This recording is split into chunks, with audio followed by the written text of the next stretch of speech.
Welcome. I'm Amy. I'd like to take this opportunity to thank you for making a new client appointment and trusting me with helping you sort out whatever it is that's going on with your body.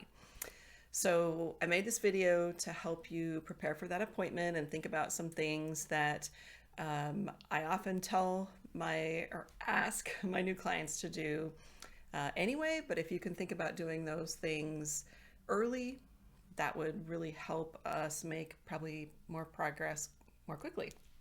So, first of all, a couple facts about fascia. One is, if you don't already know this, that your fascia actually has over 6 times more nerves embedded within it than your muscular system. So that makes your fascia really, really important when it comes to the experience of pain, especially, but also tension, proprioception, which is balance or where your body is in space, feeling what's going on in your body. It's a very, very important body system that research is really just beginning to understand in the last decade or two. So, your fascia should be nice and stretchy and mobile. There's a lot of layers in this web of fascia in your body, and those layers should glide across each other easily, and that should stretch easily. And your fascia is called now the environment of your body. Every other system is embedded within it. Your fascia holds you up, and every other system runs through that web of fascia.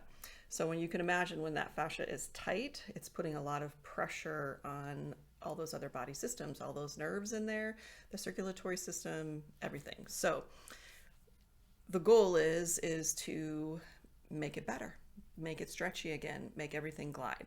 And body work is a great first step. So I can help you sort those things out and do what I've been doing for 30 years to help people with that. So things for you to think about before you come. So there's a lot of things that contribute to tension in the fascia and a lot of things that can make it better. So learning how to do self body work too, I think is very, very important. That's why I've been teaching a self-care class for the last 4-ish years or so. Most of my clients attend that. It's a 2-hour workshop. So look for the Myofascial self-care stretching workshop. It's a 2-hour workshop. You get all the tools you need, and I will teach you how to release stuff from head to toe using the same principles I use when I work on you, so that you can be more independent with your self-care and managing whatever's going on in your body. So body work from me, body work yourself is the great first step. The next is nutrition and hydration. So we all have a pretty wide variation of our hydration and nutrition, but nutrition has a lot to do with the inflammation in your body. So doing your best to start getting rid of, the number one thing would be sugar. And you don't have to eliminate it, but the more you back off on it, the more you're going to start to manage the inflammation in your body. Processed foods, white flour, all that stuff that you always hear about. If you want to heal and heal more quickly, you've got to take the inflammation down and the hydration up, and the hydration with good water, good clean water. So if you're going to buy water, spring water, but tap water's fine, just drink. That on top of that, we're not just a push system. We can't just push water in and drink water. We have to pull it in deeper into our bodies through movement. We've got to move. That water is refreshed and renewed in the body through, just like a sponge. So we've got to move, compress, and stretch in order to pull clean, fresh water into our body. And that water has a lot of importance in our body. It's responsible for getting a lot of the nutrients to our cells and then pulling that cellular waste out and getting it out of the body. So way more important than we've ever understood before. Okay, so body work, nutrition, hydration, and then movement. So learning how to move better. You've got to incorporate some kind of exercise or movement that takes you through your full range of motion. And there's a lot of reasons for that. A lot of the movement that we do or exercise that we do is very linear in nature and very limited in range of motion. So start thinking about that. The fascial researchers are saying yoga is one of the best things you can do for your body, but you've you've got to find the right class, and that's something that we can talk about, or develop something on your own. And it doesn't have to be yoga, it could be a lot of things, but even if you just do some very simple full body stretches periodically, there's several suggestions on my website. You can look there. Okay, the next would be posture. So posture contributes a lot to the tension in our body, and one of the number one things I see with my clients is they're standing very forward in their feet, so they're actually leaning forward. The weight of our body belongs in the heels, and if you're really a forward in your feet kind of person, bringing the weight into your heels can make you feel like you're going to fall backwards. But beginning to practice that, feeling the weight in your heels, having your feet pointed forward. If one or both of your feet point out, start working on bringing them forward. But we're going to look at a lot of points in your body and your posture, and how your posture choices over time have realigned your body.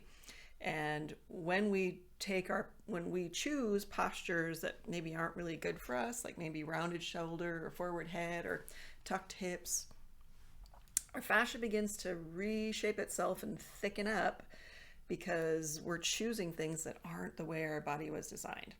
When my shoulders are back and my collarbones are level, then the fascia can behave more normally. But if I suddenly want this very unusual position and I want to be able to actually use my body, the fascia will thicken up and provide extra structural support in those areas. So that is often a big contributor to pain. So starting to get the posture on track, and posture is just not standing up straight. That can actually cause more problems if you're well, we won't go down that rabbit hole. But number one, almost every client gets pull about 70 to 80% of the weight of your body into your heels and let the front of your foot just lightly fall onto the ground and be relaxed. And I have a lot more information out there about all that, but think about that, and then lifting the top of the head toward the ceiling so that you're beginning that extension process. Don't tuck your ribs out or stick your ribs out, just lightly weight in the heels and bring your head up toward the ceiling is a really good first place to start. Oh, and the feet forward. Okay, and the last thing I'll talk about is stress. Not a lot of people like to hear that stress is a big contributor to what you're experiencing in your body and pain, but it is. It totally is. Whether it's the cascade of hormones that are constantly coming into your body and causing inflammation and other problems, or the tension often makes us like tighten up our muscles, which can result in more fascial tension and muscular tension as well. So thinking about your stress level and how you are managing that, whether it's some kind of meditation or practicing mindfulness, or maybe it's just learning how to take a step back and count to 10 and chill out. We can talk about different ways of doing that too, but those are all big contributors to your experience of pain or tension in your body. And I would ask you to start thinking about those things before we get together, because I'll ask you about all of them in our evaluation, and then we'll decide what to do from there. So if you have any questions about anything that I said, I'm happy to answer them if you want to email me, or we'll cover a lot. And there's a lot of information on my website too that you can, if you want to take the time to look at that. All right, thank you. And I really look forward. I love working with new clients and sharing all this information with you. It can really be a game changer, which is why I do this. Thank you. Bye.